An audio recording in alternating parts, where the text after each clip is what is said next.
Our readings today all speak of connectedness, and they speak of love, especially the second reading in the gospel, and everything that's motivated in our lives should be motivated by that.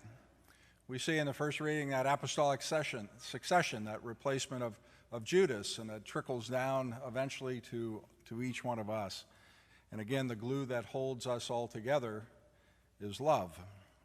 The gospel is part of Jesus' high priestly prayer that actually is kind of a hinge between Ascension Thursday and Pentecost that's coming next week. And this priestly prayer of Jesus takes place the last night that the disciples and Jesus had together, the night before Good Friday. The disciples, likely not realizing it, are experiencing the end of the only kind of relationship with Jesus they've ever known.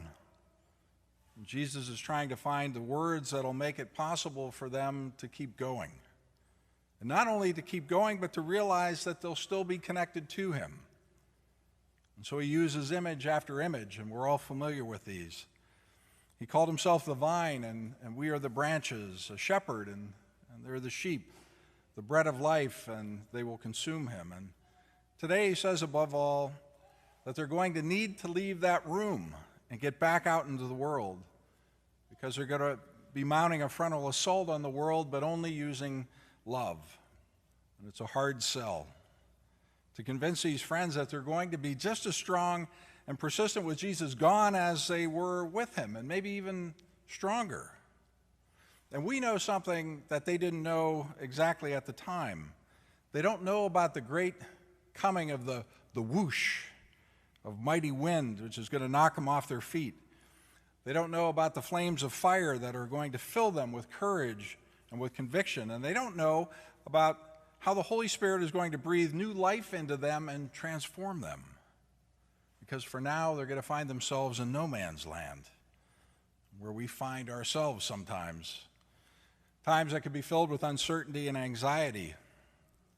And we know that Jesus experienced those times as well. And lest we forget, his solution was always prayer. Because prayer should be our first response and not our last resort. And how many of us experience times when we've lost someone or left something behind, but we're not quite ready or able to move forward into the unknown. Times between school and college and work and careers. Times of waiting for a birth or a death or a medical diagnosis.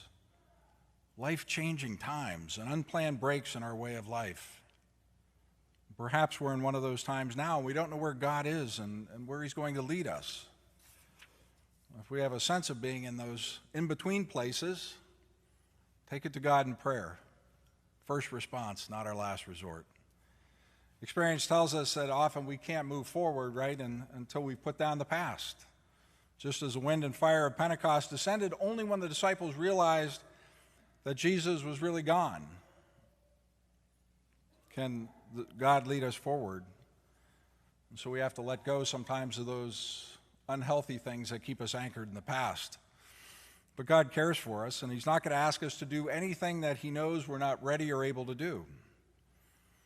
If there's one word that describes what God is, who God is, why this world exists, the best I can come up with, that word is love.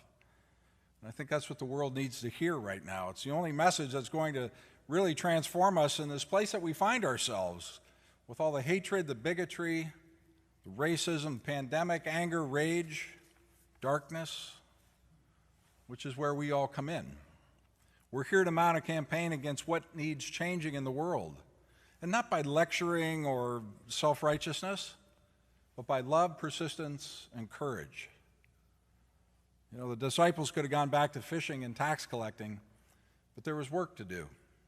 Maybe they had no idea, just like us, of how or where. But by God's grace and the power of the Holy Spirit, they felt that the confident presence of the love of God that was in them remained. And in baptism and confirmation, we should feel and do the same.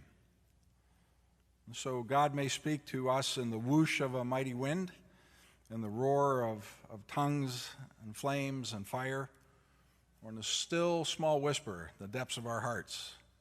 But God will speak. Will we respond?